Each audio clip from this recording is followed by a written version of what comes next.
Buenos días a todos los participantes. Nos da gusto que nos acompañen en esta tercera sesión del seminario Rafael Martín del Campo. En esta ocasión presentamos un tema muy interesante que es las relaciones pasadas y actuales presentes entre la sociedad y la fauna silvestre. En esta ocasión, en esta tercera sesión, tenemos el agrado de contar con la valiosa participación del doctor Carlos Galindo Leal. Muchas gracias, doctor, por su participación.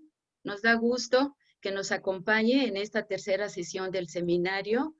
Y a continuación voy a presentarlo. El doctor Carlos Galindo Leal estudió la licenciatura en Biología en la Universidad Autónoma Metropolitana en el plantel Iztapalapa y realizó su maestría en Ciencias y doctorado en Filosofía en la Universidad de Columbia Británica en Canadá.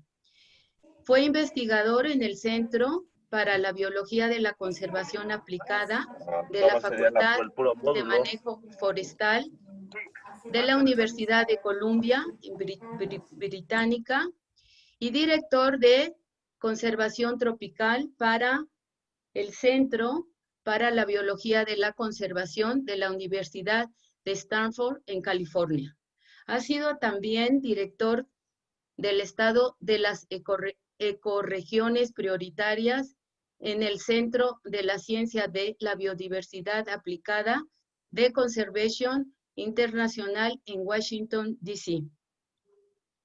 También director del programa Bosques Mexicanos del Fondo Mundial para la Naturaleza, WWF, en México, y ha participado en múltiples conferencias, seminarios, congresos, y ha publicado, entre otros libros, Pantera Onca, Danaidas, las maravillosas mariposas monarca, las ranas, sapos y salamandras de la península de Yucatán, el venado de la Sierra Madre, ecología, manejo y conservación.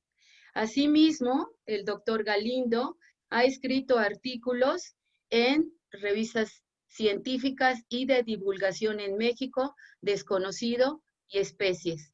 Mensualmente escribe la sección Mexicanos por Naturaleza en la revista Mexicanísimo. Y también ha participado en National Geographic en español, en donde es parte del Consejo Asesor. Desde 2008 a la fecha, es director general de comunicación de la ciencia de la Comisión Nacional para la Conservación y Uso de la Biodiversidad, donde se desempeña con un grupo de biólogos, diseñadores, comunicadores, fotógrafos y productores de video en el desarrollo de materiales de comunicación ambiental y en la promoción del conocimiento de la naturaleza en México. Bienvenido, doctor Carlos Galindo. Él presenta un tema muy interesante que a todos nos tiene preocupados sobre el futuro de las especies en riesgo en México. Adelante, doctor, tiene la palabra. Muchas gracias, Graciela. Muchas gracias por la invitación. ¿Sí me escuchan bien? Sí, perfecto.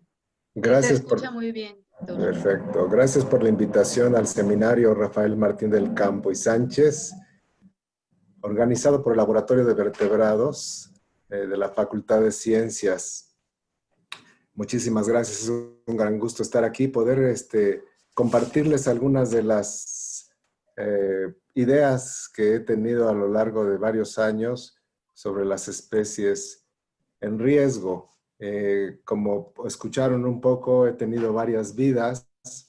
Un rato estuve haciendo investigación, particularmente en dinámica de poblaciones, de especies silvestres, de mamíferos. Después cambié hacia otros grupos. He trabajado un poco con aves, con anfibios, con insectos.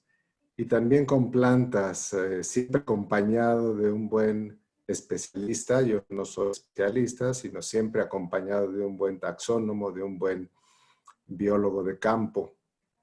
Y he tenido la fortuna, pues, de trabajar varios años en la academia, varios años en las organizaciones de la sociedad civil, y ahora, desde hace 12 años, pues, soy servidor público dedicado a promover el conocimiento de la naturaleza de México. Y bueno, el tema de las especies en riesgo, creo que es a un tema que a todos nos interesa o nos debería interesar. Y voy a empezar la charla compartiendo mi pantalla. Vamos a ver si así está. Ahora sí me dicen si ya pueden ver mi pantalla. Sí, Ya nomás está ahí. hay que ampliarla, ajá. Y echarla a andar. Vamos, aquí está. Sí. Ahí vamos. Bueno, el futuro de las especies en riesgo en México, yo creo que quizás sea en el mundo. Pero lo que va a tratar la charla son 5 puntos. Les voy a platicar, quizás la parte más larga es los antecedentes, después el estado actual, algunas de las herramientas que tenemos el día de hoy, hacia dónde va esto, qué es necesario hacer en el futuro y la parte que considero muy importante de la participación de la sociedad. Bueno, empezando por antecedentes, quizás el primero es platicarles que en el Pleistoceno temprano tuve la oportunidad de trabajar con el teporingo. Hice mi tesis de licenciatura en la Universidad Autónoma Metropolitana, que en aquella institución se llamaban los seminarios de investigación. Los hice precisamente en el Parque Nacional Soquiapan y anexas, en la parte norte del Iztaccíhuatl, con este animal tan carismático, el famoso conejo de los volcanes.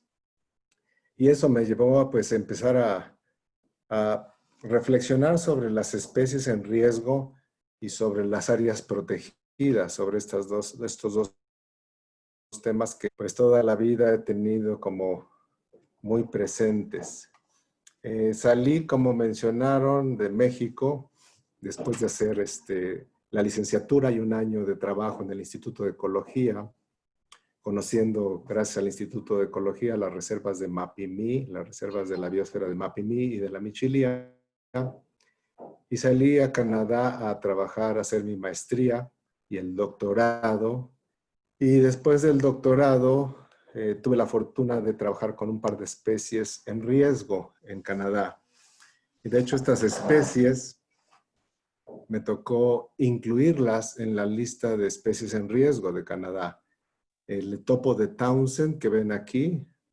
Aquí en México tenemos 2 o 3 especies de topos, pero en el norte de México. Lo que vemos ahí son pues las madrigueras de los topos que dejan esta indicación de un montoncito de tierra que es muy similar al que dejan las tuzas aquí en México por muchos lugares. Pero fue muy útil el tener esos rastros, ahorita les platico. Y en 1996 propuse con un compañero a la autoridad canadiense que esta especie debería considerarse amenazada en Canadá. De hecho, propuse que debería estar en peligro, pero me comentaron que si lo ponía en peligro iba a ser difícil que lo aceptaran, entonces lo pusieron en el categoría de amenazado. Pero en 2003, cuando se revisó su estatus, pues fue declarado en peligro, y en 2014, cuando se volvió a revisar, sigue estando en peligro de extinción esta especie. Esta especie tenía unas características muy interesantes. Los topos, igual que las tuzas, pues son difíciles de estudiar, es difícil evaluar sus poblaciones, es difícil capturarlos y más capturarlos vivos, pero dedicamos bastante tiempo a este menester de cómo capturarlos vivos. Y finalmente, en esta región del suroeste de Canadá viven 2 especies de topos de manera simpátrica, entonces había que distinguir cuál era cuál. Los atrapamos a los dos vivos, los medimos, vimos las madrigueras y nos dimos cuenta de que uno era mucho más pequeño que el otro. Este topo, Townsendii, es el más grande. Y entonces sacamos una relación del tamaño de la tierra, del montón, del montículo de tierra, con el tamaño del topo, y eso nos facilitó pues empezar a hacer un análisis de la distribución muy amplio, tan solo midiendo los montones de tierra sin molestar más a los topos. Fue muy chistoso. Una de las anécdotas que tuvimos es que buscamos lugares que estuvieran poco perturbados, que no estuvieran, como es un topo de las zonas bajas, pues lo principal, la principal presión es el desarrollo urbano, el desarrollo de la agricultura, este tipo de actividades. Buscamos zonas que no estuvieran alteradas y la que encontramos fue una prisión de alta seguridad en Columbia Británica. Entonces pedimos permiso de trabajar en la prisión de alta seguridad porque estábamos muy seguros de que ahí habría topos protegidos. Y lo más chistoso es que todos los días que llegábamos a trabajar teníamos que pedir permiso. Al inicio, avisar que habíamos llegado, ponernos a trabajar y después también al terminar el trabajo teníamos que despedirnos, ir a avisar que ya nos íbamos para que nos dieran permiso de salir. Lo chistoso de esta situación es que pues para atrapar a los topos tiene uno que escarbar para meter las trampas en el suelo, las trampas que los atrapan vivos. Y pues era bastante interesante vernos estar excavando afuera de una prisión de alta seguridad cerca de la barda de la prisión, como si quisiéramos meternos adentro de la prisión.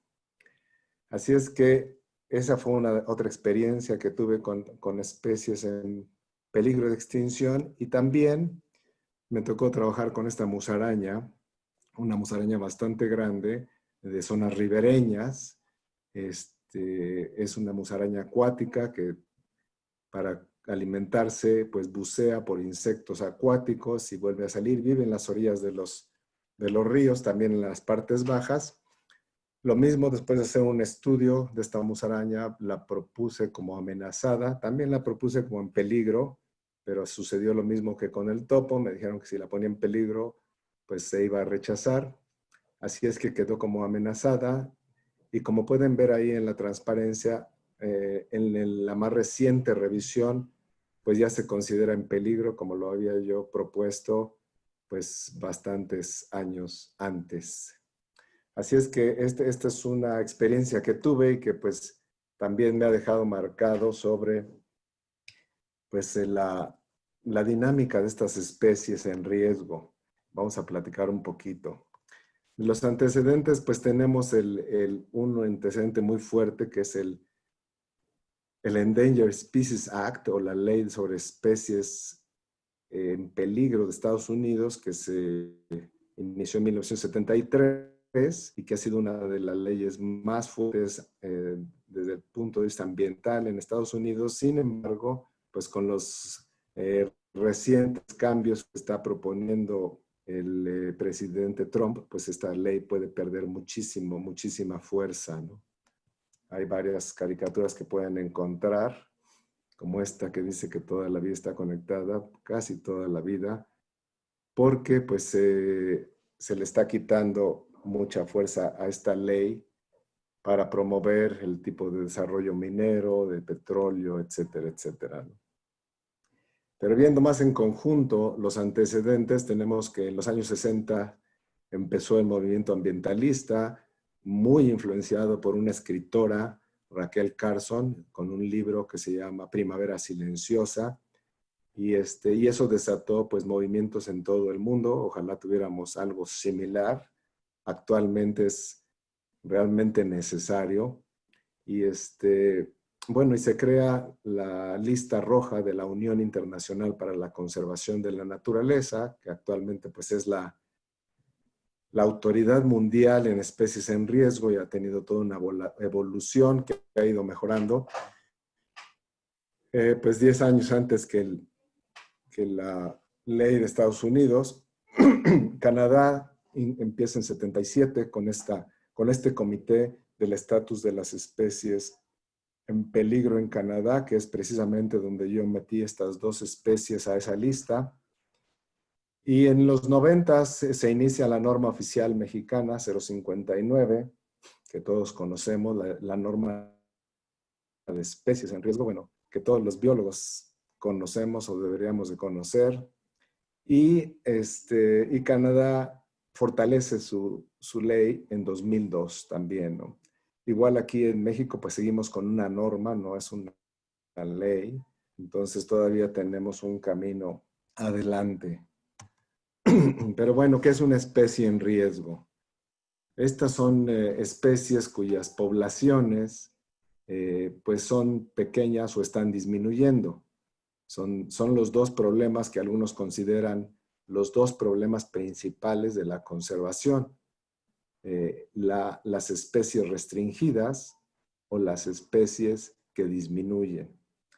Y se les ha llamado especies raras, pero el concepto de especies raras pues tiene demasiadas posibilidades, y aquí vamos a ver algunas. Podemos hablar de especies raras, aquellas que tienen una distribución restringida, o aquellas que tienen una población baja, o aquellas que viven en hábitats especializados, o aquí le puse estrechos, pero realmente son más como especializados. Entonces hay demasiadas posibilidades cuando uno habla de especies raras, pero si dividimos estos 3 criterios de distribución, población y hábitat, podemos ver que tenemos por lo menos pues varias clases aquí de posibilidades de las especies. Y algunos autores han utilizado esta clasificación para acomodar a las especies, como en el caso de los mamíferos. Hace un rato ya Dobson analizó estas 3 características para 1,212 especies de mamíferos de los 5,000, alrededor de 5,000 que hay en el mundo. Y encontró pues esto que está muy interesante, que una 1/4 parte tienen distribución amplia, poblaciones altas y en hábitats, y usan una diversidad de hábitats. Y por otra parte, la otra 1/4 parte, contraria al polo opuesto, tienen distribución restringida, poblaciones bajas y hábitats pues especializados, 331. Entonces, estas que están en rojo, pues serían las que nos preocupan. Algunas de ellas siempre han tenido distribución restringida y poblaciones bajas. Algunas otras pues han ido cayendo en este espacio debido a las transformaciones que hemos hecho, pero en estos 2 casos las 2 se consideran que pueden ser especies en riesgo. Y bueno, lo que veríamos aquí en estas 2 gráficas es a la derecha tienen la disminución poblacional con el tiempo, y a la izquierda pues la reducción de su hábitat, aquí que puede irse fragmentando y que cada vez es más pequeño. Estas son las especies que nos preocupan por varias razones, ¿no? Y aquí un poquito de antecedentes. Las poblaciones generalmente pues son dinámicas, ¿no? Cambian, no son estáticas en el tiempo, están influenciadas positivamente por los nacimientos, todos los individuos que nacen y son reclutados, y por las muertes, y eso mantendría, pues podría ser un balance, aunque no necesariamente. Puede haber muchos nacimientos en ciertas épocas, más muertes en otras, pero también cambian por la inmigración y la emigración, que es un factor bastante complicado de medir, pero muy importante. Aún en especies que no se consideran migratorias, pues las poblaciones siempre están cambiando de distribución, y tenemos modelos como los modelos de fuentes y sumideros que nos hablan de la heterogeneidad en un paisaje en donde puede haber poblaciones que se extinguen en ciertos lugares, pero en otros colonizan. Y aquí hay una muestra de pues muchas dinámicas poblacionales. Tenemos al lado superior izquierdo la dinámica que se ha ido registrando del ciclo de la liebre, de Canadá, y el lince, en el cual tuve la oportunidad de participar en ese estudio por tres años. Y eso es quizás el estudio más largo y más intensivo que tenemos en la historia, porque ha continuado hasta la fecha. Me tocó precisamente estar ahí en el Ártico, en el pico de abundancia de las liebres, en donde en 100 trampas que poníamos en un sitio y poníamos como 1000 trampas, en las 100 trampas capturábamos liebres. También me tocó trabajar en la mariposa monarca, que pueden ver aquí a la derecha, en donde ven esta fluctuación, esta dinámica de cambio, que en el largo plazo pues se va disminuyendo, ¿no? Podemos ir viendo que va disminuyendo. Es totalmente normal que un insecto tenga este tipo de fluctuaciones porque pues, los insectos dependen de muchos factores y además, en el caso de la monarca, son varias generaciones las que pasan para después determinar este patrón. Entonces, no es raro que haya años con muchas y años con pocas, pero lo que sí está más preocupante es que esta tendencia vaya disminuyendo a lo largo del tiempo. Otros ejemplos de dinámicas de poblaciones, pues poblaciones altas que fluctúan, poblaciones bajas, poblaciones que de repente se colapsan, y acá las plagas, ¿no? Que generalmente aumentan por una abundancia de recurso y después, cuando se acaba en ese recurso, pues disminuyen. Y hay plagas, pues permanentes, que tienen ciclos permanentes, y hay otras que son ocasionales, sobre todo cuando colonizan un nuevo lugar. Entonces hay muchos tipos de dinámica de población. Yo he trabajado con poblaciones muy estables, poblaciones de roedores granívoros, por ejemplo, que son muy estables, pero su contraparte, los roedores herbívoros, son muy inestables y presentan fluctuaciones, pues a veces predecibles y a veces no. Vamos a hablar un poquito del vórtex de la extinción. ¿Qué es este vórtex? Pues es una serie de retroalimentaciones que hacen que una población pequeña se vaya haciendo cada vez más pequeña. Entonces, tenemos una población con un tamaño pequeño. Dentro de ese tamaño, si lo conocemos, pues la población efectiva es realmente los adultos que se están reproduciendo, y de esos adultos que se reproducen solamente aquellos que son dominantes y que realmente están teniendo crías. Pero esta población pues está sujeta a todas estas presiones que tenemos en amarillo, que es la destrucción del hábitat, la degradación, la fragmentación, la sobreexplotación y las especies exóticas introducidas, y también a variaciones ambientales y eventos catastróficos que, como ustedes saben, cada vez son más comunes. Estas sequías, estas lluvias torrenciales, estas temperaturas cada vez son más frecuentes. Y el problema aquí con estas especies es que en un principio la disminución de sus poblaciones es determinística. Esto quiere decir que podemos ir prediciendo que si reducimos su hábitat en cierto porcentaje, vamos a reducir a la población en un porcentaje relacionado.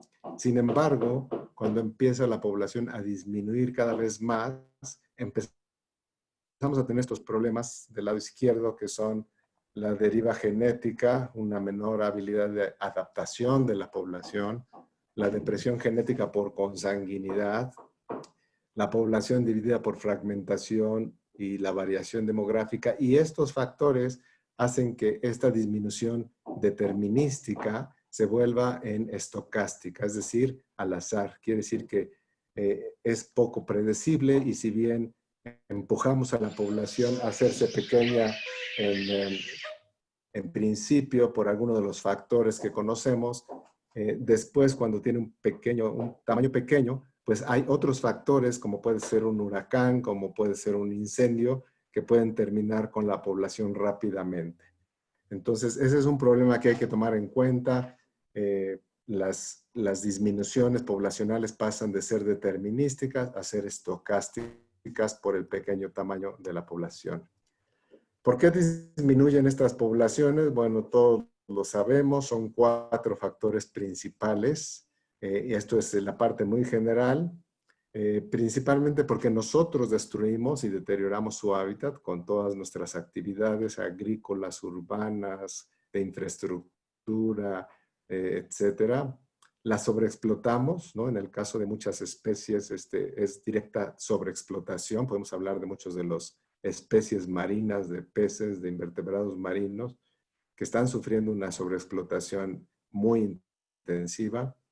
Pero también la introducción de especies exóticas que hace que pues, estas especies nativas compitan o sean depredadas o reciban enfermedades o parásitos de las especies que no se encontraban ahí. Y esto sucede pues de muchas maneras, a veces accidentalmente, a veces a propósito. Actualmente la venta en internet, por ejemplo, de caracoles para acuarios y después la liberación de peces en sistemas silvestres, como es el caso de los plecos, ¿no? De los peces limpiapecera, que es realmente un gran problema en México, el impacto que tiene estas especies al ser puestas en libertad. Y bueno, y contaminamos también es un efecto de deterioro del hábitat y también incide en muchas especies. La contaminación principalmente del agua, la contaminación agrícola, pues afecta directamente a muchas de las especies. Y bueno, estos factores sumados al cambio climático, que desde mi punto de vista el cambio climático es la suma de la contaminación y la destrucción de hábitat, pues también está afectando a las especies con condiciones ambientales cada vez menos predecibles, con la elevación del nivel del mar y con otro tipo de impactos. Aquí les pongo un sitio de internet que me parece muy útil, es el sitio sobre la Alianza sobre Medidas de Conservación, y ellos tienen varias herramientas muy interesantes, herramientas que nos hacen pensar de una manera más sistemática en la conservación. Y aquí les presento la clasificación que ellos hacen de las maneras en que impactamos a las especies, y tienen una clasificación pues mucho más extensa que yo les presento, que seguramente la podríamos irla acomodando en los 4 factores que les presenté. Pero aquí tenemos, por ejemplo, el desarrollo residencial y comercial, la agricultura y la acuacultura, la producción de energía y minas, los corredores de servicio y transporte, ¿no? Estas carreteras y líneas de servicio, el uso directo de los recursos biológicos. Aquí hago la aclaración que a mí me gusta utilizar el uso de la riqueza biológica, no me gusta utilizar recursos biológicos. Creo que la palabra recursos biológicos ya debería ser eliminada de nuestro vocabulario por razones de ecolingüística. Pero bueno, es otro tema. Aquí están otros 6 perturbaciones, modificaciones de los sistemas naturales, especies invasoras y todavía más contaminación, eventos geológicos, pues esos son más bien naturales, cambio climático y clima severo. Entonces, tienen toda una clasificación en este sitio, además de otras herramientas muy interesantes para ir determinando la problemática, pues en general de la biodiversidad y en particular de las especies. Desde mi punto de vista, ¿por qué se encuentran en riesgo además de todo esto? Pues principalmente por nuestro consumo desmedido, por la ignorancia y por la indiferencia. Aquí encontré ese caricatura que dice que es peor la ignorancia o la indiferencia. Ni lo sé, ni me importa. Yo creo que esa es la actitud de la sociedad, de gran parte de la sociedad, y es donde tenemos realmente que incidir, y vamos a ir platicando sobre eso si queremos cambiar estas tendencias. Aquí otra caricatura de la lista de especies en riesgo, y lo que nos pone aquí es que las especies en riesgo pues son la verdad, la capacidad, la moral, los hechos, la cordura, la ciencia, la compasión y la honestidad. Son las especies que realmente están en riesgo y que debemos de pues restaurar para poder empezar a movernos hacia otros lugares. Bueno, para la Unión Internacional de la Conservación de la Naturaleza, su sitio es la lista roja de la IUCN, tiene muchas categorías, aquí las pueden ver en colores. Realmente las que nos interesan son estas tres, que son las categorías de amenaza, que son vulnerable, amenazada y críticamente amenazada. Y bueno, arriba están las extinta regionalmente, que sería extirpada también. Extinta en vida silvestre, que es cuando pues solamente quedan individuos en cautiverio, y extinta en negro, pues cuando ya realmente no queda ningún individuo. Aquí en México tenemos pues varias especies extintas y la mayoría de la gente no sabe cuáles son, ¿no? Eso es una medida del interés que tenemos y el valor que ponemos a las especies. Ustedes pregúntenle a sus amigos qué especies extintas en México reconocen y van a ver las respuestas. La ventaja de este sistema es que también tiene categorías como deficiente en datos. Quiere decir que esa especie se analizó y no hay datos suficientes como para decir si está o no amenazada. Y tiene las categorías que también dicen, bueno, esta sí se analizó, baja preocupación, pero realmente por ahora no nos tenemos que preocupar. Entonces es una clasificación que tiene mucho trabajo, que ha ido evolucionando, que ha ido fortaleciendo y mejorando con el tiempo. En México tenemos, bueno, nuestra norma oficial mexicana que se inició en el 94. La primera lista pues fue basada en opinión de expertos de una manera pues básicamente rápida. Se juntaron a varios expertos y sin embargo pues eso resulta en unos sesgos que vamos a ir viendo más adelante. Ha tenido varias actualizaciones, desafortunadamente no se actualiza como debería, que creo que es cada 3 años, generalmente se pasan las actualizaciones hasta 10 años.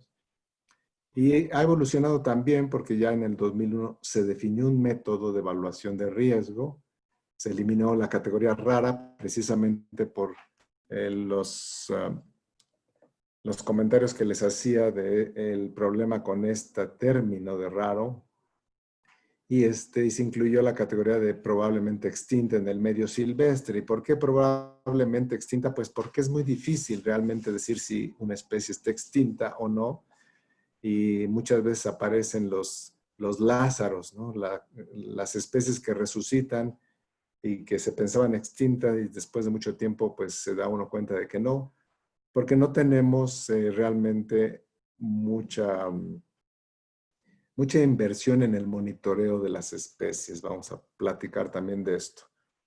La última actualización se hizo el año pasado, 14 de noviembre de 2019, y algunas se incluyeron unas nuevas, se excluyeron otras y algunas cambiaron de categoría.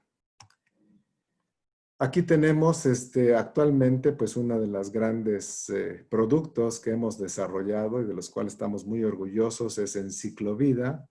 Y en 4 pasos, como lo pongo ahí arriba, ustedes pueden sacar la lista de anfibios en peligro de extinción de México. Y cuando yo entré a la Conavio, precisamente ese era uno de los intereses que tenía yo de producir, pues,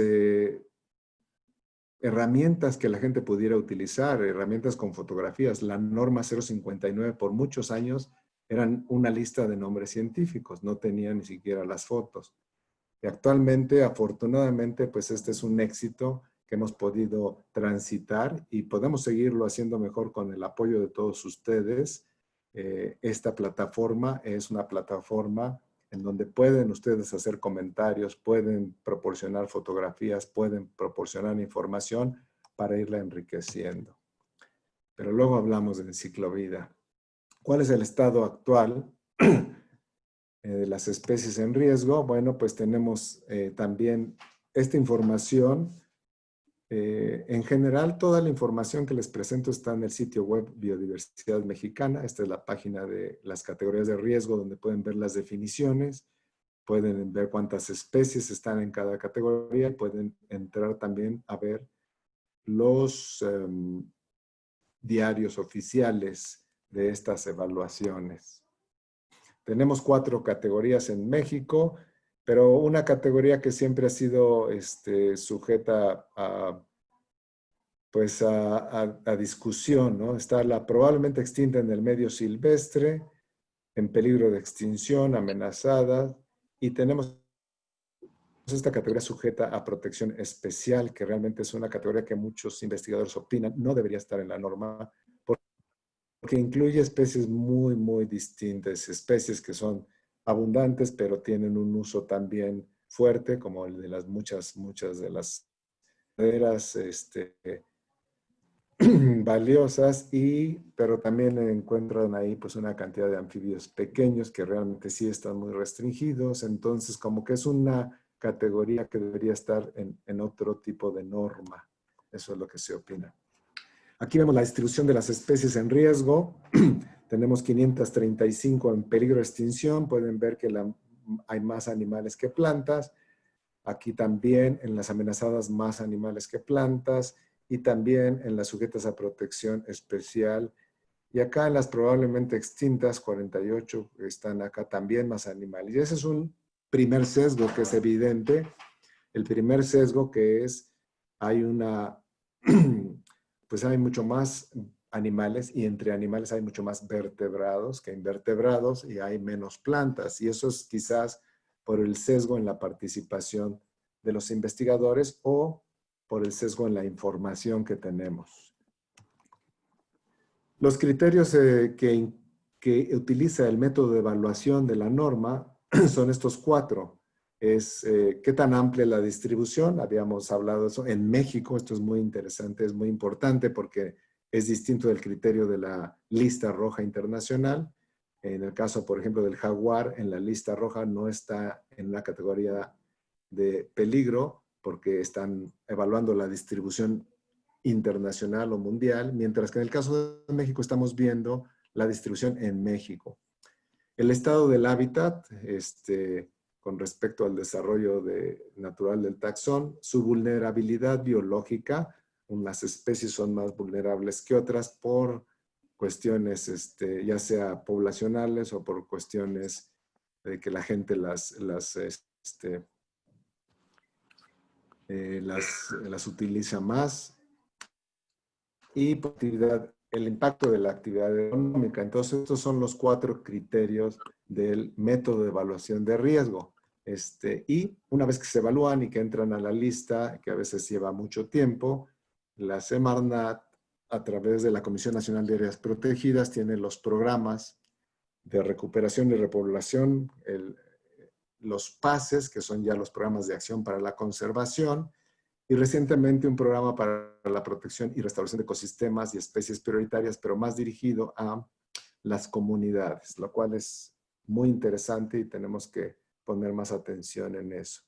Los PACES son los programas de acción para la conservación de especies. Esos concentran la información más actual de esa especie y lo que debemos de estar haciendo para restaurar las poblaciones, ¿no? Aquí pueden ver una infografía de lo que es un PACE, no lo van a poder leer, pero está disponible en el sitio web. Si ustedes buscan qué es un PACE CONAN, pues lo van a encontrar, cómo se elaboran y qué se puede hacer con ellos. ¿Cuántos PACES tenemos? Bueno, alrededor de 40 PACES actualmente, lo cual no es mucho, pero bueno, son mucho más especies porque algunos PACES pues son de una sola especie, como el caso de la vaquita marina, algunos de 2, como los cocodrilos, algunos de 3, y en el caso de las cascabeles, pues las 42 especies de México están incluidas en un PACE. Entonces yo calculo que son alrededor de 100 especies que tienen ya un programa de acción, ¿no? El gran problema de estos programas de acción pues es la aplicación de la ley. ¿Qué tanto se aplica la ley? Y actualmente tenemos las instituciones de conservación muy debilitadas, la misma CONAN con recortes de presupuesto muy grandes, la Semarnat, la Profepa. Entonces, esto dificulta muchísimo y realmente aquí es donde deberíamos de pensarle un poco más. ¿Cuándo vamos a tener instituciones fuertes, fortalecidas. ¿Cuándo va a ser el ambiente una prioridad para el país? ¿Va a hacerlo en el futuro cercano o no lo va a hacer? Y si no lo va a hacer, poniéndonos en un extremo, ¿qué podemos hacer? Creo que ahí es donde tenemos que pensar un poco fuera de la caja.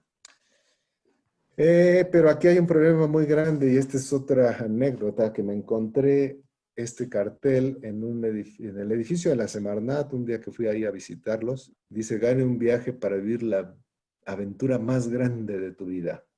Es un concurso de dibujo para niños, eh, el 10º concurso de dibujo para que los ganadores se vayan a conocer la Selva Lacandona, lo cual es una iniciativa genial, realmente padrísima. Pero cuando empecé a ver, bueno, primero me brincó el tucán, ¿no? Ese tucán es una especie invasora de las publicaciones, porque a todos los diseñadores les encanta ese tucán, y pues todavía no es mexicano, es un tucán sudamericano. Después cuando vi el jaguar ahí, se me hizo, pues tiene una cabeza medio pequeñita, y buscándole, pues no, no es un jaguar, es un leopardo africano. Y bueno, el tapir también me brincó. El tapir, pues no es el tapir mexicano, es un tapir de Malasia. Ni siquiera podrían haber incluido alguno de las otras dos especies latinoamericanas, pero incluyeron el de Malasia.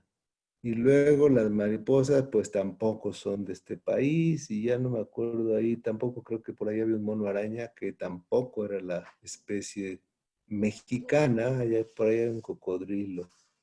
Pero esto es muy triste y es muy común. Podemos poner cualquier especie y decir que es mexicana y nadie se da cuenta, ¿no? Y esto sucede constantemente. Tengo una colección de este tipo de cosas que suceden desde Discovery Channel hasta National Geographic, hasta pues muchos de nuestros folletos y documentos sobre vida silvestre. Y debería ser algo que deberíamos conocer muy bien y decir, pues aquí en México solo hay 3 tucanes y ese no es uno de los 3 que vive en México. O el tapir, pues es evidentemente el tapir malayo porque es la única especie que tiene gran parte de su cuerpo de color blanco, ¿no? Etcétera. Entonces, pues este es el punto al que me voy a referir. ¿Cómo podemos tener un futuro para las especies en riesgo si la mayoría de los ciudadanos no tenemos idea ni siquiera de lo que vive en este país? Pasemos a platicar de algunas de las herramientas que tenemos, que eso sí, pues ahora sí tenemos muchas. En general, pues una de las herramientas principales, voy a empezar aquí en medio, es los modelos de distribución potencial. Y esta es pues ahora sí toda una industria, ¿no? De trabajo biológico en donde muchos investigadores han desarrollado modelos de distribución potencial basados en los registros de colecciones y en las características ambientales que las especies necesitan para poder decir, bueno, solo tenemos pocos registros, pero por aquí anda la distribución de acuerdo a las características ambientales, y con esto se puede, pues una herramienta muy, muy importante. Arriba tenemos las evaluaciones de ecosistemas. Estas quizás son más recientes, pero están en la página de la Conavio, las pueden ver, y hablan de la integridad ecológica de regiones, y eso tiene que ver con la composición y estructura de estas regiones, composición y estructura de especies. En el caso de arriba de la integridad ecológica, se centra en la composición y estructura, mientras que hay otro índice de capital natural que es similar, pero también incluye la función. Y la función en base a la composición de depredadores tope. Son dos aspectos muy interesantes, muy recientes, de los últimos quizás 5 años, que son herramientas que podemos utilizar. Y la tercera, que es muy importante, es el aumento en el registro de la ciencia ciudadana, en el registro de ubicaciones de especies en riesgo de la ciencia ciudadana. Y entre estas tenemos actualmente estas 3 herramientas. Tenemos Haber Aves desde hace más de una década para los observadores de aves. Es una plataforma que empezó la Universidad de Cornell y que la Conavio tomó muy, muy al principio. Y pues es la plataforma quizás más exitosa que proporciona información a la ciencia en mayor número, ¿no? muy seguida de la segunda, que es Naturalista, que es una plataforma que adoptamos nosotros también en la Conavio de la Academia de Ciencias de California, con la cual trabajamos, y esta es una plataforma mundial que incluye a todas las especies, no solo las aves, sino desde microorganismos hasta todo lo que quieran, todas las plantas, todos los animales. Y finalmente Enciclovida, que es la plataforma que reúne toda la información del Sistema Nacional de Información sobre Biodiversidad, es decir, millones de registros científicos en colecciones y herbarios, y además suma la información que está llegando de Haber Aves y de Naturalista. Es una plataforma realmente extraordinaria que pocos países tienen disponibles. Entonces, algo que era pues muy lento, que era el registro de la Academia de Plantas y Animales a través del Sistema de Información Geográfica y de la recolección por la Conavio, ha pasado a complementarse con la ciencia ciudadana, y todo esto se reúne en Enciclovida. Ahorita ya hay 106,000 especies y seguimos incluyendo más. Y van a ver algunos ejemplos de la importancia de esta herramienta. Aquí está uno. Si vemos Enciclovida y busco el mono aullador, veo ahí en verde, en rojo, los registros de colecciones científicas, son especímenes o partes de especímenes que están en algún museo o colección. Si selecciono el punto, me va a decir en dónde está, cuándo fue colectado, por quién, toda esa información. Pero los puntos verdes son avistamientos, fotografías principalmente, también podrían ser grabaciones, sonidos de la especie, y pueden ver que hay una gran cantidad de observaciones de ciencia ciudadana. Y son muy importantes porque aquí, por ejemplo, nos damos cuenta que en el noroeste de la península de Yucatán, pues solamente hay registros, y estos registros, solamente registros científicos de museos. Generalmente los registros científicos tardan más tiempo en publicarse, en digitalizarse y en estar disponibles al público. Las observaciones de ciencia ciudadana son casi en tiempo real, son muy rápidas. Entonces, pues aquí tenemos una hipótesis que podemos sacar ahora de que esta especie ha tenido una reducción significativa en esta área y deberíamos estar viendo por qué y realmente tratando de corroborar si realmente no hay observaciones en esta zona. Pero ya es un indicador muy interesante y es un indicador empírico más que un modelo de que aquí está sucediendo algo pues grave.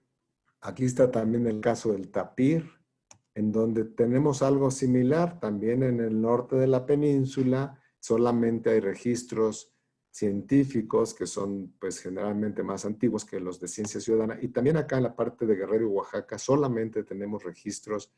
Entonces estamos viendo este proceso, por lo menos es la hipótesis, de reducción de la distribución de estas especies, y es algo que podemos ver ahora gracias a la ciencia ciudadana y a las aplicaciones que tenemos. Imagínense esta distribución quitándole los registros verdes. Solamente tendríamos la idea de los rojos y no sabríamos qué está pasando actualmente. Entre más promovamos estas aplicaciones, más información de este tipo vamos a tener. Aquí está el tercer ejemplo de la guacamaya roja, en donde lo mismo podemos ver toda una zona de este lado en donde pues no hay muchos registros, ¿no? Y podríamos hacerlo en el tiempo, también un análisis temporal para ver cómo ha ido reduciéndose el área de distribución de esta guacamaya. El teporingo con el que empezamos, ahí también pueden ver algunos de los registros verdes, que son fotos de ciencia ciudadana, y los rojos, que son registros de colecciones científicas. Eso es nada más para mostrarles. Entonces, la ventaja de Enciclovida es que es una herramienta ya hecha en México, hecha por la Conavio, por desarrolladores de la Conavio, que está en constante evolución. Van a ver nuevas cosas muy pronto. Tenemos búsquedas avanzadas por criterios de especies en riesgo, de CITES, el criterio mundial, el nacional. Tenemos búsqueda por regiones, pueden ver municipios, muy pronto áreas protegidas, estados. y otras alternativas. Bueno, ¿hacia dónde vamos o hacia dónde deberíamos de ir en este tema? Y bueno, esta creo que era antes parte de Enciclovida. Es parte de Enciclovida. Les comento que acaba de salir la aplicación móvil para iOS, para iPhones. Ya teníamos la de Android y ahora tenemos las dos. Ojalá que las usen, nos manden sus comentarios de cómo podemos mejorarlas. Un tema interesante es, les había comentado de que uno de los problemas es que la norma 059 no se actualiza con la rapidez que debería de actualizarse. Es un gran problema, ¿no? Y si dejamos pasar una década en la actualización, pues a lo mejor perdemos oportunidades para restaurar las especies. Actualmente tenemos alrededor de 2.600, 2.700 especies. Y lo que está haciendo la Conavio para tratar de solucionar este problema es que la Conavio está analizando el estado de las especies continuamente y subiendo la información a Enciclovida como si fuera una lista de espera. Y algunos de los grupos evaluados, aquí están los pastos marinos, las especies maderables del género de Albergia, los hongos, los anfibios. Esto es importante porque en lugar de esperar a que haya una convocatoria donde se diga queremos ver que las instituciones propongan qué especies deberían de estar o de salir de la lista, pues ya existe un mecanismo para ir teniendo una lista de espera pues accesible a la sociedad. O sea, ya la sociedad puede ver esta lista al buscar cualquiera de las especies y empezar con acciones antes siquiera que tenga una formal inclusión. Si ustedes conocen a investigadores que tengan este tipo de información, pues les pediría que se comunicaran con nosotros porque queremos incluir también a otros grupos que están siendo evaluados por investigadores de diferentes instituciones. Y aquí tenemos el ejemplo, vemos a esta salamandra, Bolitoglossa flavimembris, la vemos en Enciclovida y vemos los iconos que nos dice que de acuerdo a la norma 059 está sujeta a protección especial.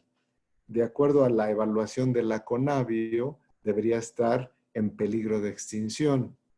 De acuerdo a la IUCN, a la lista roja, está en peligro también. O sea, ya está en peligro. Entonces aquí hay una diferencia muy grande de categorías y en el caso de la evaluación hecha por la Conavio, pues en esta especie concuerda con la evaluación de la lista roja internacional.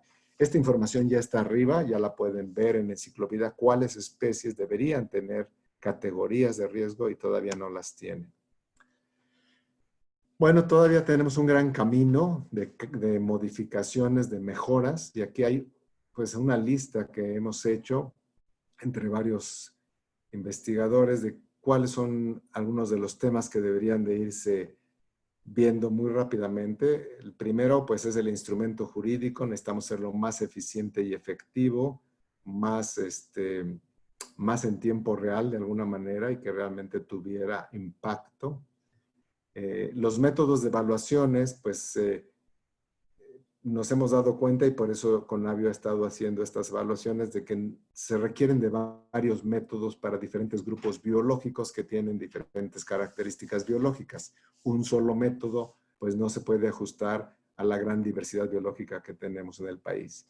Ya se desarrollaron métodos para hongos, métodos para anfibios que difieren un poco en ciertas características del método de evaluación de riesgo. Las categorías de riesgo les comento que, pues, que sí deberíamos tenerlas más claras y quizás sacar la categoría sujeta a protección especial o pasar algunas de esas a la categoría de amenazadas. Una revisión de los sesgos que ha habido grandes sesgos hacia los vertebrados, pocos insectos, menos algunas de las plantas que deberíamos de revisar con más detalle. Esto debería llevar acciones de conservación. Estamos proponiendo una creación de una red de especialistas que puedan estar viendo pues, o monitoreando el estado de las especies. Pero dos puntos que yo considero muy importantes es el de las responsabilidades estatales y municipales y el de la difusión. El de las responsabilidades estatales y municipales, yo considero que la responsabilidad de las especies en riesgo ha estado muy centralizada y en una situación en donde pues quizás las instituciones federales no tienen desafortunadamente la capacidad humana o de recursos como para tener acciones contundentes, y esta responsabilidad se podría compartir más con los estados y con los municipios.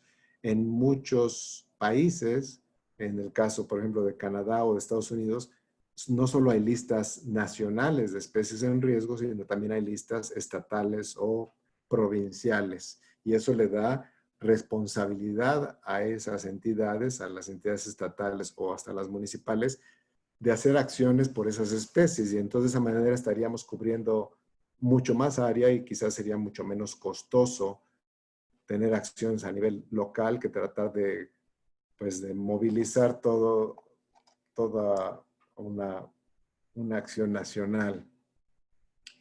El siguiente punto es la difusión. Yo considero que también es muy importante que la gente conozca las especies, y ahorita ya tenemos las herramientas para que cuáles son las especies en mi municipio que están en riesgo. ¿Qué puedo hacer yo en mi municipio? ¿Cómo puedo yo empezar a convencer a otras personas, a empresas, a organizaciones de la sociedad civil que hagamos algo por las especies en mi municipio? Yo como ciudadano comprometido, como ciudadano consciente.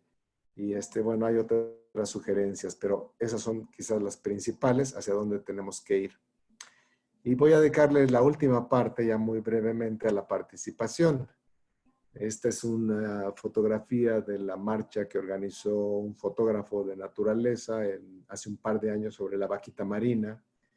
Y tenemos ahí la participación pues de muchos niños, que realmente es muy importante. Esta fue una marcha muy solemne, muy impactante, que yo creo que muchos de estos niños que participaron la van a llevar muy cercanos a ellos toda su vida. Entonces necesitamos tener pues esta participación en la problemática de las especies por toda la sociedad. La gran ventaja es que tenemos pues esta herramienta. Yo que estoy muy contento y cada vez más de que esta herramienta se pueda utilizar, porque muy rápidamente ya podemos hacer este tipo de búsquedas. Aquí busqué mamíferos, aquí del lado izquierdo en la búsqueda avanzada mamíferos, y aquí busqué categoría en riesgo y categoría en riesgo, y entonces se da a estas especies. Con peligro de extinción creo que busqué. Pero ahí está, rápidamente tenemos fotos de muchísimas de ellas, no de todas, pero es una herramienta muy rápida para todo el mundo. Bueno, para no cerrar con una nota oscura, pues les platico que tenemos casos de éxito en México. Aquí hay varios de los casos exitosos de especies que estaban disminuyendo, o en el caso del cóndor y el lobo mexicano, extintas en vida silvestre y que se han ido recuperando poco a poco. Sin embargo, el costo es muy alto. El costo de recuperar una especie, y está muy bien cuantificado en el caso del cóndor de California, que afortunadamente la cuenta pues la ha pagado principalmente Estados Unidos. El costo de esta recuperación ha sido de $55 millones al año. O sea, no es barato, es mejor, es más económico conservar que tratar de restaurar y reintroducir especies. Y les quiero presentar dos casos que conocí personalmente de personas que dedicaron gran parte de su vida a la recuperación de especies. Y estas son personas comprometidas, no son instituciones, no son organizaciones, son personas que tuvieron un papel preponderante, en este caso David Wingate, de las Bermudas, en la recuperación de una especie que tenía pues muy pocos individuos, y actualmente se ha recuperado. Es un caso realmente impresionante de la dedicación de una persona para la recuperación del petrel de las Bermudas. Y este otro caso que también muy impresionante, que me tocó conocer en la isla de Mauricio, de Carl Jones, que fue enviado por su organización para cerrar el proyecto de los cernícalos de Mauricio, porque ya había menos de 5 individuos. Y pues las teorías biológicas decían que con 5 individuos ibas a tener consanguinidad y no ibas a poder recuperar a la población. Cuando Carl Jones fue a la isla de Mauricio a cerrar este programa, pues decidió darle otra oportunidad y actualmente pues la población del kestrel o del cernícalo de Mauricio se ha recuperado, y no solo esa, Carl Jones ha continuado con varias especies que se encontraban en situaciones similares y las ha recuperado con mucha dedicación, ¿no? Son casos muy impresionantes en donde se ve que una sola persona puede hacer la diferencia. Bueno, ¿cómo pueden participar ustedes o cómo puede participar la sociedad? La primera es conociendo, y afortunadamente en nuestro país ya tenemos las herramientas. He estado en reuniones internacionales con países africanos, asiáticos y norteamericanos, europeos, y ninguno de ellos tiene las herramientas que tenemos en México para conocer a las especies. Así es que en ese caso somos privilegiados gracias a pues, la continuidad que ha tenido la Comisión Nacional para el Conocimiento y Uso de la Biodiversidad.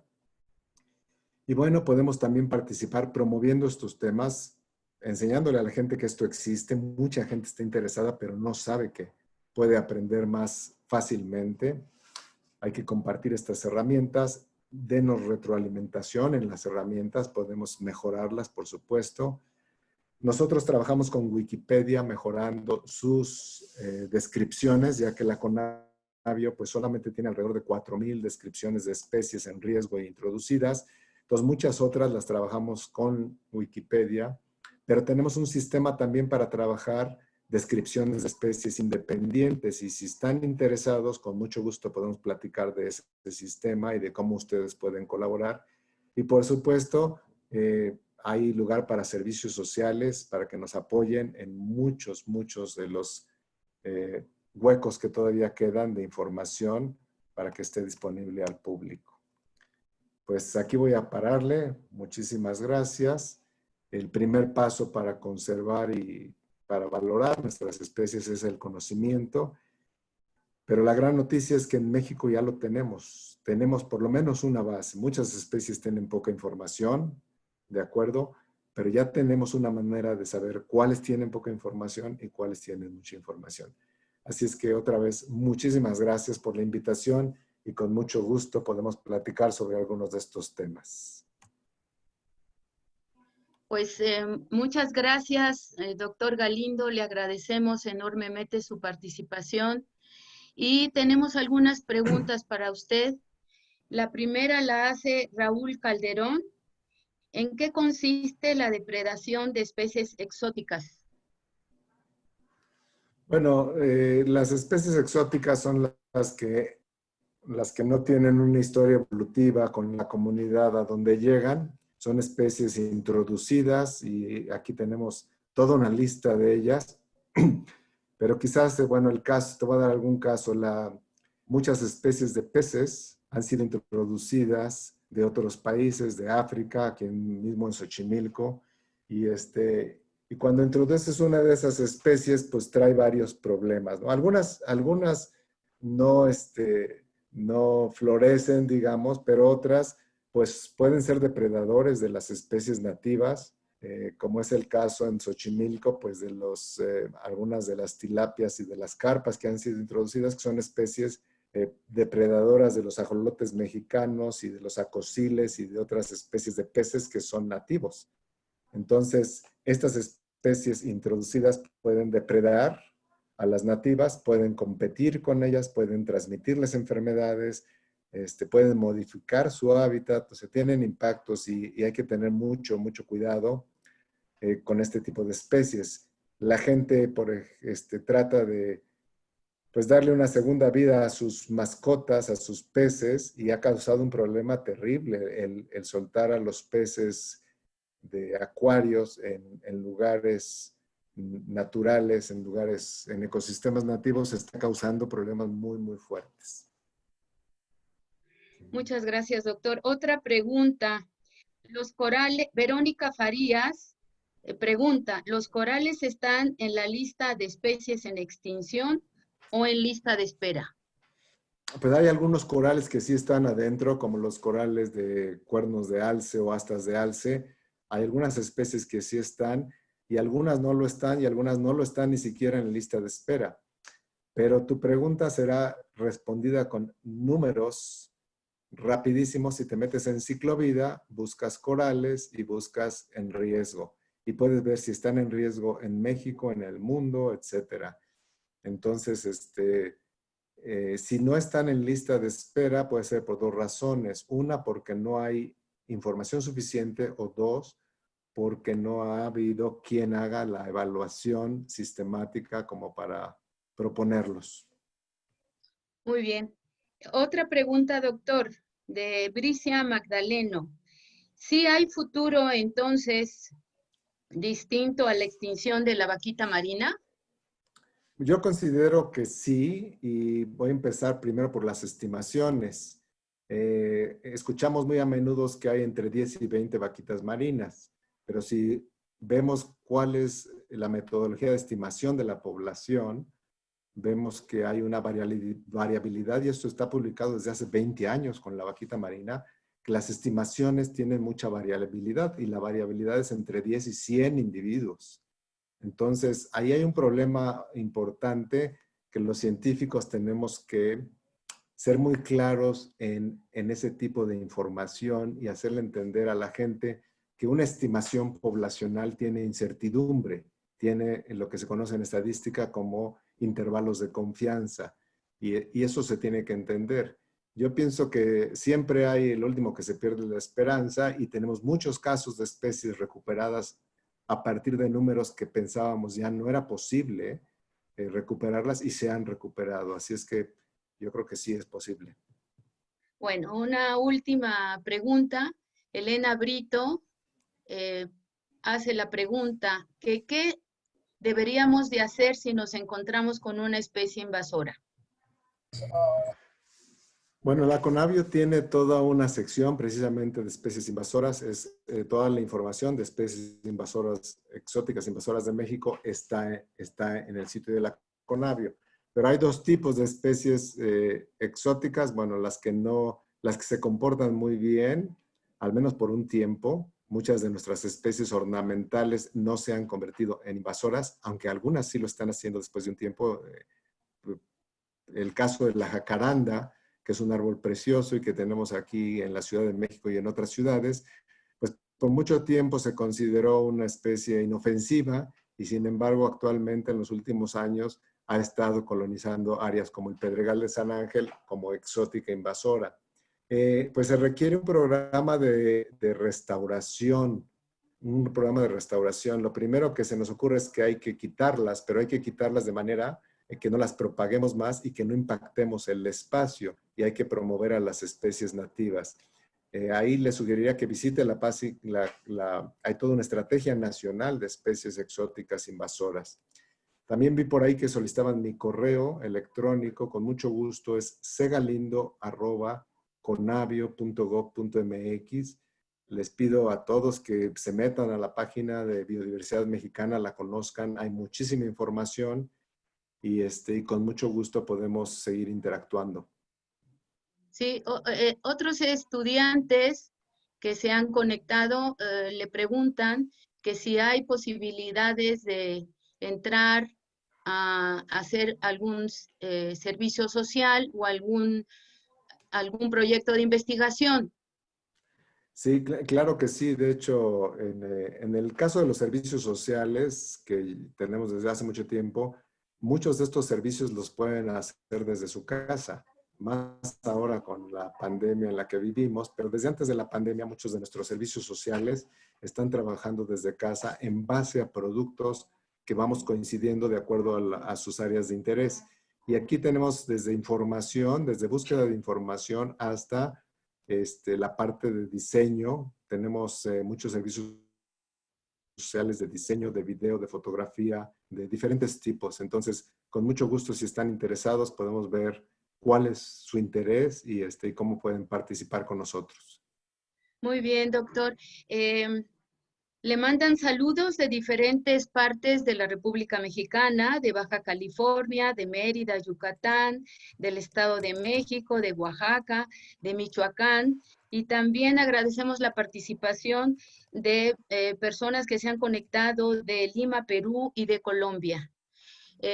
Bien, una información adicional para todos aquellos que nos están preguntando dónde está disponible la grabación de esta y de otras conferencias del seminario. Están disponibles en Facebook, en la página del seminario Rafael Martín del Campo. Ahí podrán revisarlas cuantas veces quieran, tanto los participantes como otras personas que no están conectadas en este momento.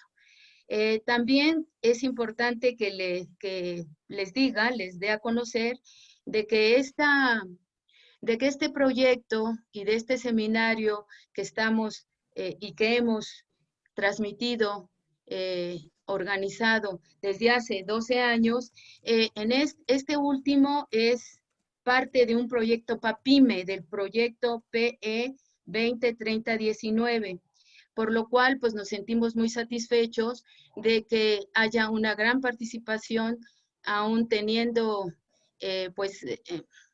este problema de la pandemia. Le damos las gracias, doctor Galindo, por su participación, por su valiosa participación. También les damos a conocer que una gran parte de las conferencias que aquí se han presentado a lo largo de este seminario van a estar disponibles en un libro que tenemos pensado editar como parte del proyecto PAPIME a finales de este año. Así es que los que tengan interés en tenerlas en este libro electrónico que va a estar disponible para todos, pues estarán los materiales ahí. Bueno, pues le damos las gracias nuevamente, doctor. Muchísimas gracias por su participación y los esperamos en la próxima, que tendrá lugar el 29 de septiembre a las 11 de la mañana, como de costumbre, y tendremos la participación del doctor Fernando Walgil, y hablará sobre zoológicos y retos actuales en la conservación. Él es académico de la UAM. Los esperamos a todos y pues nos estamos viendo. El agradecimiento para todos los participantes y nuevamente para usted, doctor Galindo. Mucho gusto y nos veremos en la próxima. Muchas gracias, Graciela. Hasta Encantado. luego. Síganme. Hasta luego. Gracias.